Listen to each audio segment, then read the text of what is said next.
रसोई की खिचड़ी। बेस्ट बहू का नाम सुना है आपने? सुना तो बहुत होगा। सारी बहुएं खुद को बेस्ट समझती है, पर कभी देखा है? चलिए मैं आपको दिखाती हूँ।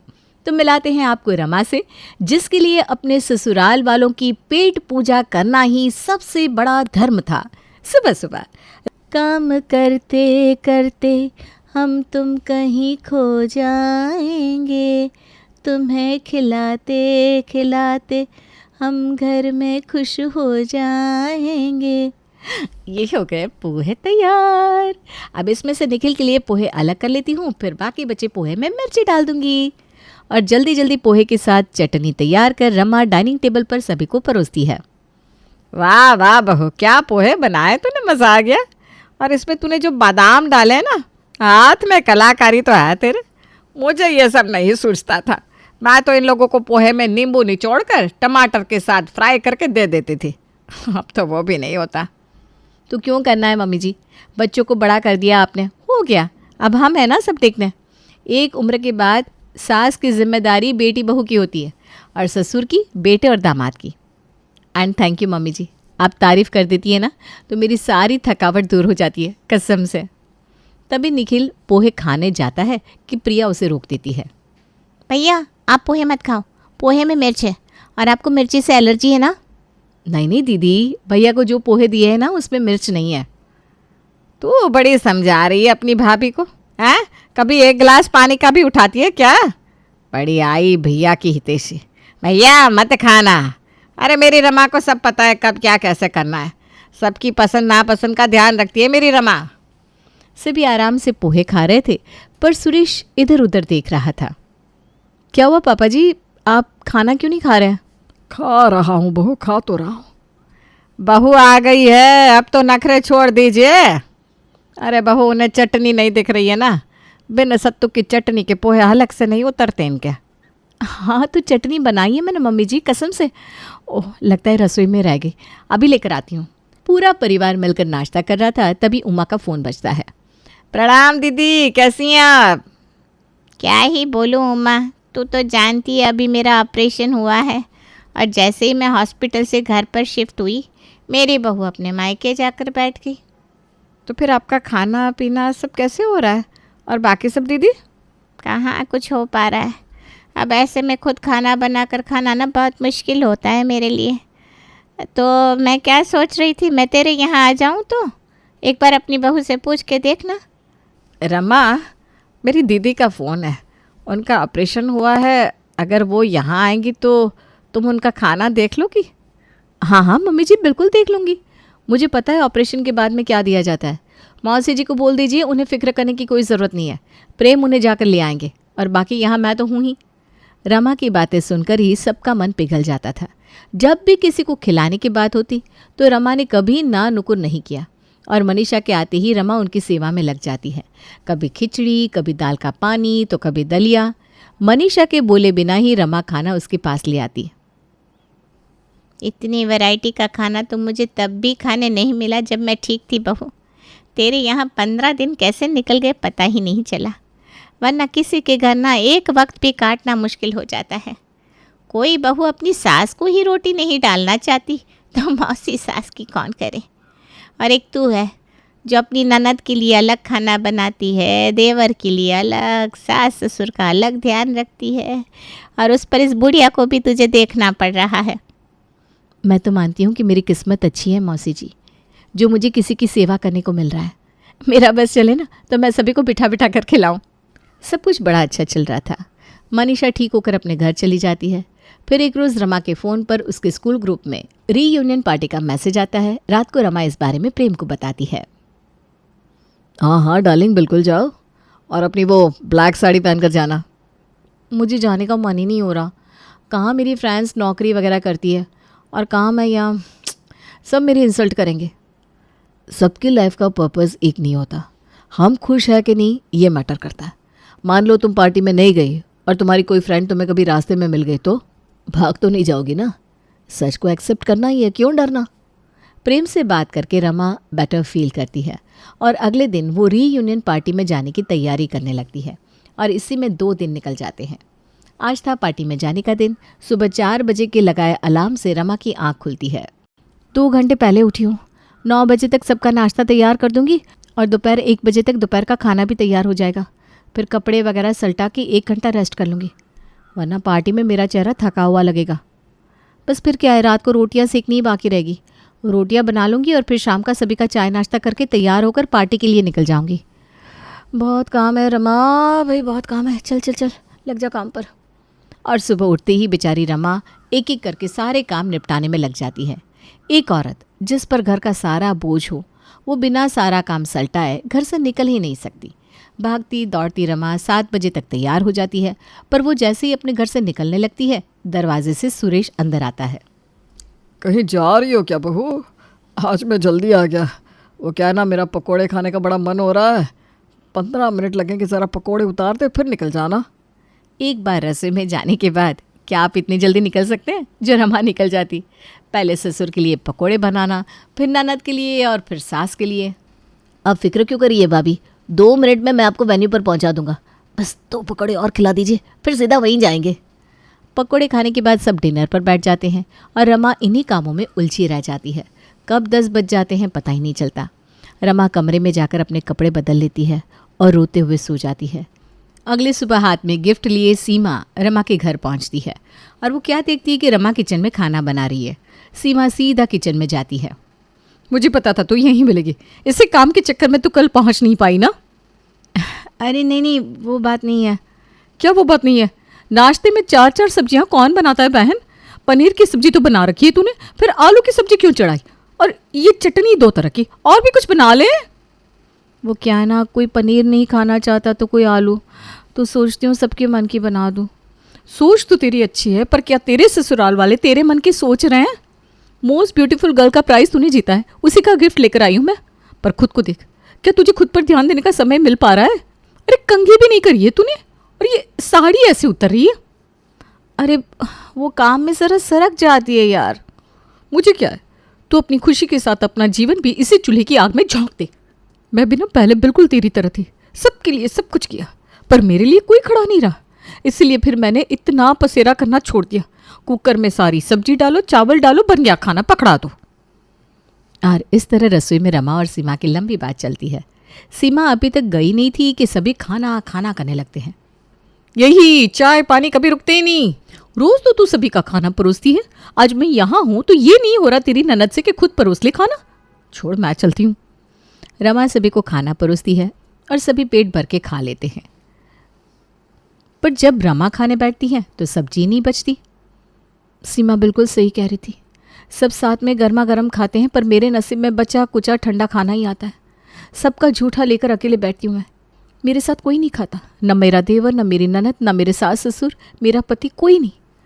अब मैं भी किसी की नहीं सोचूंगी। और नाश्ते के बाद रमा सारी सब्जियां काटती है, उसे कुकर में डालती है और उसके ऊपर भिगोए हुए चावल, मसाले और ज़रा सा तेल और पानी डालकर सीटी लगा देती है। सुबह की धनिया की चटनी के साथ इसे सर्व कर देती हूँ। खाने के टेबल पर पहली बार सिर्फ चटनी और मिक्स वेज राइस देखकर सभी शॉक्ड थे। ये तो सिर्फ चावल परोस दिया भाभी आपने। हाँ, तो सिर्फ चावल खा लीजिए दीदी, बाहर रहने वाले बच्चों को तो ये भी नसीब नहीं होता। और वैसे भी ये सिर्फ राइस नहीं है, मिक्स वेज राइस है। इसमें सारी सब्जियां पहले से ही है, पौष्टिकता तो मिल ही जाएगी। पहली बार सभी के साथ रमा भी अपने खाने की प्लेट लेकर बैठ जाती है। दीदी ज़रा पापड़ सेक कर ला दीजिएगा। खाने के बीच में कैसे उठूं भाभी, ऐसे ही खा लीजिए। खाई जा रही है, इतनी बुरी नहीं है राइस। चावल तो मैंने गुस्से में बना दिया था दीदी, पर अब मुझे एहसास हो रहा है कि आप लोग यही डिज़र्व करते हैं। हर शाम अलग अलग स्नैक्स बनाने वाली प्रिया सभी को बिस्किट और चाय परोस देती है। यह क्या बिस्किट दे दिया तूने चाय के साथ? अरे ये तो मैदा है, पेट में जाकर जम जाएगा। मेरी मम्मी कहती है मम्मी जी कि इंसान अगर मेहनत करे तो पत्थर भी पचा ले, और अब कोई मेहनत ही ना करे तो आटा भी पचाना मुश्किल हो जाएगा। तो रात में ज़रा खाने में मेरी मदद कर दीजिएगा, इसी बहाने ये मैदा भी पच जाएगा। मजाक बहुत अच्छा करती है बहू तू। शनिवार का दिन हो और खिचड़ी ना बने, ऐसा हो सकता है भला? दोपहर में तो रमा ने सभी को मिक्स राइस और चटनी खिला दी थी, तो खिचड़ी रात को बन रही थी। आज शरीर बड़ा हल्का लग रहा है, बहुत टाइम मिल गया दोपहर में आराम करने का। सीमा की बात में दम तो है। रमा फौरन कुकर निकालती है, उसमें दाल चावल, 4 उबले आलू, हल्दी, नमक और तेज पत्ता डालकर सीटी लगा देती है। अब इन आलूओं को बाहर निकाल कर इनका भरता बना देती हूँ, साथ में खिचड़ी और अचार परोस दूंगी। चलो दही पापड़ भी कर दिया। कम से कम 4 सब्जी और 50 पराठे बनाने से तो इजी पड़ा, और मुझे गर्मा गर्म खाना भी मिल जाएगा, वरना सभी का खाना ओवर होने के बाद इंतज़ार करो और ठंडा ठंडा खाओ। और सभी को खिचड़ी परोस कर रमा खिचड़ी खाने बैठती है। इतना सादा खाना भाभी? आपको सादा लग रहा है ना, तो आप मसाला ऐड कर लीजिए दीदी।